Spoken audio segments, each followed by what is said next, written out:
Channel का सबसे बड़ा प्रोजेक्ट है और इस टॉपिक में मुझे बहुत रिसर्च करनी पड़ी, इसीलिए वीडियो को लाइक करना नहीं भूलना। आज की वीडियो में हम MCU की 3 biggest super hero teams, team Iron man versus team captain America versus team Thor का कंपैरिजन करेंगे और देखेंगे किस टीम के जीतने के चांसेस ज्यादा है अगर वन ऑन वन फाइट हो इनके बीच। इस वीडियो के रिलेटेड कुछ ग्राउंड रूल्स में क्लियर कर दूं, लाइक हम हर किसी कैरेक्टर के मोस्ट पावरफुल वर्जन को लेंगे, जैसे Iron Man with bleeding edge armour यानी मार्क 85 या मार्क 50 और Captain America with Mjolnir, Thor Ragnarok वाला हल्क और थॉर विद स्टॉर्म ब्रेकर। अब कोई कमेंट सेक्शन में प्लीज ये नहीं लिखने बैठना कि आयरन मैन की सबसे powerful form iron Man with infinity gauntlet है। इस लॉजिक के हिसाब से हल्क को भी इन्फिनिटी गॉन्टलेट देना पड़ेगा क्योंकि उसने भी इन्फिनिटी गॉन्टलेट को यूज किया है। सो ये बात टोटली इलॉजिकल है कि आयरन मैन की सबसे powerful form iron Man with infinity gauntlet है। सो सबसे पहले मैं आपको एक ब्रीफ आइडिया देता हूँ इन सुपर हीरोज की पावर्स का, जिसकी वजह से आपके दिमाग में ये सारे सुपर हीरोज रिफ्रेश होंगे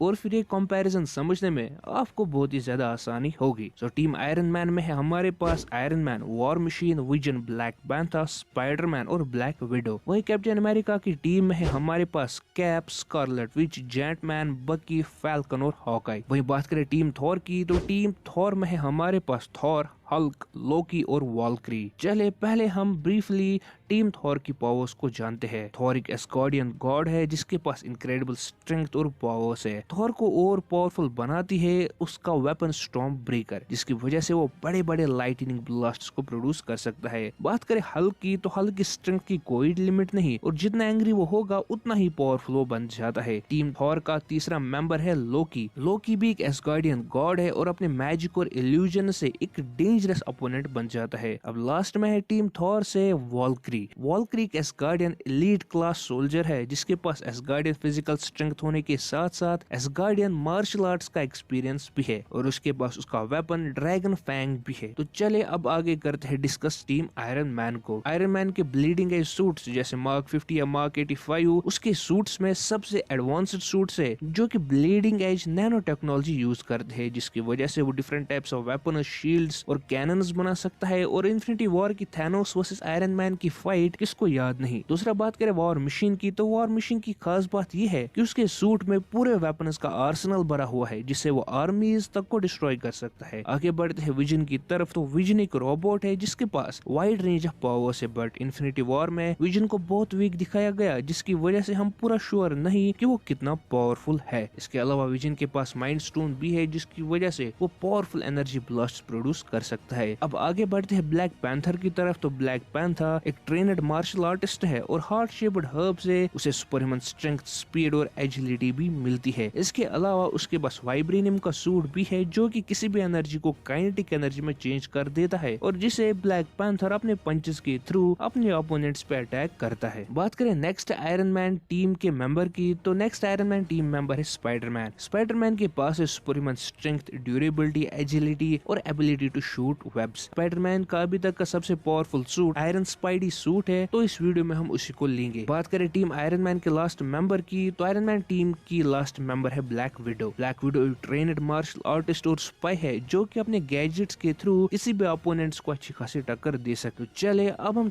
थोड़ा सा ब्रीफली पावर जान लेते हैं टीम कैप के मेंबर्स की। यहाँ पर हम वर्दी कैप को इंक्लूड करेंगे क्योंकि जैसे हमने कहा हम हर किसी सुपर हीरो की मोस्ट पावरफुल फॉर्म लेंगे। वर्दी कैप्टन अमेरिका ने थैनोस के छक्के छुड़ा दिए थे एंड गेम में और कल ऑब्सिडियन को भी नॉकआउट किया था। कैप के पास पहले से ही पीक ह्यूमन एबिलिटीज है पर म्योलनिर से उसकी ये एबिलिटीज और इंक्रीज हुई और उसकी स्ट्रेंथ और ड्यूरेबिलिटी भी इंक्रीज हुई क्योंकि विदाउट म्योलनिर इन्फिनिटी वॉर में थैनोस ने कैप को सिर्फ एक पंच से नॉकआउट कर दिया था और वही एंड गेम में कैप थैनोस के पंचेस खाने के बाद भी फाइट करने के लिए तैयार था। आगे बढ़ते स्कारलेट विच की तरफ तो without any doubt Scarlet which one of the most powerful Avenger है MCU की, जिसने की इन्फिनिटी स्टोन तक को डिस्ट्रॉय किया था और एंड गेम में थैनोस को पहली बार डर का एहसास कराया था। वांडा के पास माइंड कंट्रोल, टेलीकाइनेसिस, एनर्जी मैनिपुलेशन जैसी पावर्स है जो कि उसे अपने अपोनेंट्स को हराने में मदद करती है। आगे बढ़ते जेंट मैन की तरफ तो जेंट मैन की सुपर स्ट्रेंथ का आइडिया हमें इस बात से लग सकता है कि उसने एक एलियन स्पेसशिप को सिर्फ एक पंच में ढेर कर दिया था। उसके अलावा अपने एनॉर्मस साइज से वो बिल्डिंग्स को भी उठा सकता है। टीम कैप का और एक मेंबर है बकी बार्न्स एके विंटर सोल्जर। बकी बार्न्स के पास कैप की पीक लेवल एबिलिटीज है और उसके अलावा उसके पास वाइब्रेनियम से बनी हुई एक प्रोस्थेटिक आर्म भी है। टीम कैप के लास्ट दो मेंबर्स है हॉकाई और फैल्कन, जो दोनों एक्सपर्ट कॉम्बेटेंट्स है। Hawkeye long range arrow shoot कर सकता है और फैल्कन अपने रेड विंग से फ्लाई और फायर आर्म्स को शूट कर सकता है। सो गाइस, ये तो हो गया इन कैरेक्टर्स का थोड़ा सा इंट्रो, जिससे आपके दिमाग में इन कैरेक्टर्स की थोड़ी सी पावर्स रिफ्रेश हो गई होंगी। तो चले अब करते हैं इन कैरेक्टर्स का कंपैरिजन। एक्चुअली इस फाइट को हम डिफरेंट सिनेरियोज में देख सकते हैं और इसका हर एक एस्पेक्ट डिफरेंट हो सकता है, बट यहाँ पर मैं जो भी बोलूंगा वो मेरा ओपिनियन होगा और हो सकता है आप मेरे ओपिनियन से डिफर भी करें। सो मेरे ओपिनियन में क्या हो सकता है इस फाइट में, तो चले जानते हैं। इस फाइट में प्रेजेंट 3 टीम्स के सुपर हीरोज को जब हम एनालाइज करते हैं पावर लेवल के अकॉर्डिंग, तो हम उन सुपर हीरोज को 3 लेवल्स पे ब्रेक कर सकते हैं। पहले लो पावर लेवल वाले सुपर हीरोज जैसे हॉकाई, ब्लैक विडो और फैल्कन, जिनका इम्पैक्ट इस फाइट में मिनिमम होगा। मैं ये नहीं कह रहा कि ये सुपर हीरोज कुछ नहीं कर सकते, बट ये सुपर हीरोज खाली अपने दम पे अपनी टीम्स को नहीं जिता सकते, क्योंकि उनसे भी बहुत ज्यादा पावरफुल सुपर हीरोज है जिनकी सिर्फ एक हिट से ये नॉकआउट हो सकते हैं। और इन सुपर हीरोज के पास इतनी एबिलिटीज नहीं कि वो किसी टीम के विनर होने का मेजर कॉज बने। ये सुपर हीरोज अपनी जगह एबिलिटीज रखने के साथ साथ पावरफुल भी है। जैसे ब्लैक विडो ने एक बार हल्क को शांत किया था, हॉकाई ने स्कारलेट विच को चौंका दिया था और फैल्कन अपने वेपन से किसी को भी परेशान कर सकता है। बट ये सारे इवेंट्स चांस इवेंट्स थे और इनके और होने की प्रोबेबिलिटी नियर अबाउट 0 है। और इस वर्सेस बैटल में हम प्रोबेबिलिटीज की नहीं बल्कि पॉसिबिलिटीज की बात करते हैं। और जब हम इस फाइट को ब्रॉड व्यू से देखते हैं तो ये super heroes all over comparison में ज्यादा मैटर नहीं करेंगे, क्योंकि अगर इस फाइट को जीतना है तो हल्क, थॉर, आयरन मैन, वर्दी कैप्टन अमेरिका, स्कारलेट विच और विजन जैसे कैरेक्टर्स को हराना होगा, जो कि मेरे अकॉर्डिंग ये लो पावर सुपर हीरोज नहीं कर सकते। बट इस फाइट का रिजल्ट डिपेंड करेगा mid power level super heroes और high power level super heroes पे। You can't defeat me. No, I know, but he can.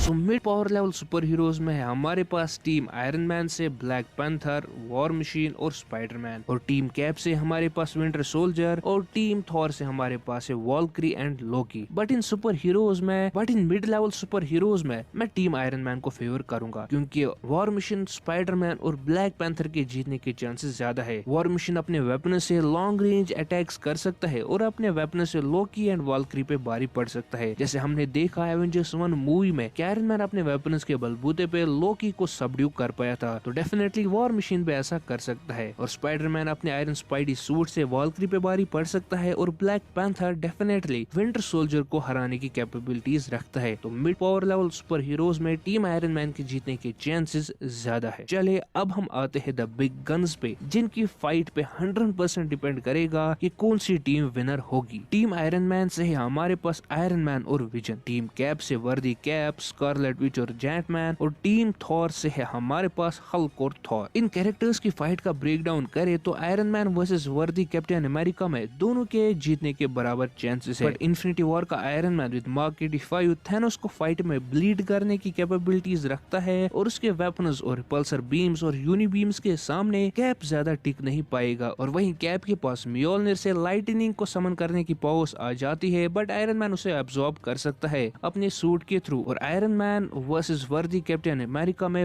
Winner iron man होगा। अब एक प्रीवियस वीडियो में मैंने वर्दी captain America versus Iron man पे वीडियो बनाई, जिसमें मैंने विनर कैप को बताया था। यहाँ ध्यान रहे वहाँ हम सिर्फ एंड गेम वर्जन्स का कंपैरिजन कर रहे थे और सिर्फ एंड गेम की फीट्स पे बैटल करवाई थी, न कि ऑल ओवर कंपैरिजन किया था। आगे बढ़ते हैं कंपैरिजन में, तो स्कारलेट विच विजन को आसानी से हरा सकती है, क्योंकि हमने सिविल वॉर में देखा कि वो विजन की बॉडी को कंट्रोल कर सकती है और उसे इंटेंजिबल होने से भी रोक सकती है, इसलिए विजन को हराने में उसे ज्यादा देर न लगेगी। अब आते हैं टीम थॉर की तरफ, तो हल्क वर्सेस जायंट मैन देखने वाली फाइट होगी, क्योंकि दोनों ने एलियन स्पेसशिप्स को एक पंच से हराया था, जो कि दिखाती है हल्क और जायंट मैन की स्ट्रेंथ ऑलमोस्ट इक्वल है। बट हल्क ज्यादा एंग्री होने के साथ साथ ज्यादा स्ट्रॉन्ग होता चला जाता है और जायंट मैन की ड्यूरेबिलिटी हल्क के मुकाबले में बहुत ही ज्यादा कम है, क्योंकि जायंट मैन को तो आयरन मैन और वॉर मशीन ने नॉकआउट कर दिया था, तो हल्क का एक सीरियस पंच जायंट मैन को नॉकआउट करने के लिए काफी है। सो अभी तक के फाइट्स के विनर है आयरन मैन, स्कारलेट विच और हल्क। अब आते हैं गॉड ऑफ थंडर पे। गॉड ऑफ थंडर थॉर का कंपैरिजन हम करेंगे स्कारलेट विच के साथ। जहां स्कारलेट विच अपने पैंतरे यूज करेगी वहीं थॉर अपने, बट यहाँ भी same Hulk versus giant man वाला केस होगा। तो देखो स्कारलेट विच की पावर्स माइंड या मैजिकल बेस्ड है और फिजिकली वो बस एक ह्यूमन है और उतनी ड्यूरेबल नहीं। और इस फाइट में चांसेस ये भी बनते हैं कि किसी के पंच से वो नॉकआउट भी हो सकती है, बट थॉर के साथ ऐसा केस नहीं है। थॉर फिजिकली स्ट्रॉन्ग होने के साथ साथ मेंटली भी स्ट्रॉन्ग है और अगर वो एक भी पंच स्टॉर्म ब्रेकर का हिट स्कारलेट विच पे मार पाया तो डेफिनेटली थॉर ही विनर होगा। बट स्कारलेट विच हल्क को माइंड कंट्रोल करके थॉर के खिलाफ भी यूज कर सकती है। और ये मत भूलो कि आयरन मैन भी अभी बचा है, वो अपने वेपन से स्कारलेट विच की फिजिकल वीकनेस का फायदा उठा सकता है और उसे नॉकआउट कर सकता है। सो गाइस यहाँ बहुत ज्यादा पॉसिबिलिटीज बन जाती है, बट मेरे according Thor versus Scarlet Witch में थॉर के जीतने के चांसेस ज्यादा है। इसका रीजन ये है कि थॉर लाइटनिंग को ज्यादा फास्ट समन कर सकता है as compare to Scarlet Witch अपने हाथ चलाए मैजिक यूज करने के लिए। और हम सबको पता है कि लाइटनिंग की स्पीड ऑफ लाइट के 1/3 के बराबर है। मतलब थॉर की लाइटनिंग स्कारलेट विच को हिट कर गई होगी इससे पहले कि वो अपने हाथ चलाए या अपना मैजिक यूज करे। और माइंड कंट्रोल करने के लिए स्कारलेट विच को अपने ओपोनेंट्स के नजदीक जाना पड़ता है, जैसे कि हमने एज ऑफ अल्ट्रॉन में देखा। और यहाँ पर हल्क अपनी स्ट्रॉन्गेस्ट फॉर्म में है तो वो स्कारलेट विच को अपने नजदीक आने से पहले ही एक पंच से नॉकआउट कर सकता है। सो गाइस इसलिए आई थिंक कि थॉर वर्सेस स्कारलेट विच की फाइट में थॉर के जीतने के चांसेस ज्यादा है। और टीम थॉर से हल्क भी अभी फाइट में एक्टिव है तो ये दोनों फिर आयरन मैन को आसानी से हरा सकते हैं। सो मेरे according team Thor versus team cap versus team Iron man में विनर टीम थॉर होगी, बट स्कारलेट विच की वजह से टीम कैप के भी जीतने के चांसेस बनते हैं। बट जिस टीम में थॉर और हल्क एक साथ हो उसे हराना आसान नहीं होगा, क्योंकि लिटरली ये दोनों स्ट्रॉन्गेस्ट एवेंजर्स की लिस्ट में टॉप पे होंगे ही होंगे। और शायद इसीलिए ये सिविल वॉर मूवी में भी नहीं थे, क्योंकि थॉर और हल्क एक साथ अनस्टॉपेबल बन जाते हैं। सो गाइस ये तो था मेरा ओपिनियन कि इस फाइट का ब्रेकडाउन कैसा होगा। आपको क्या लगता है कमेंट सेक्शन में जरूर कमेंट करें। सो आई नो मुझसे कुछ पॉइंट शायद मिस हो गए होंगे तो इस वीडियो में उन्हें कमेंट करके जरूर हाईलाइट करना। बाकी अगर वीडियो पसंद आई हो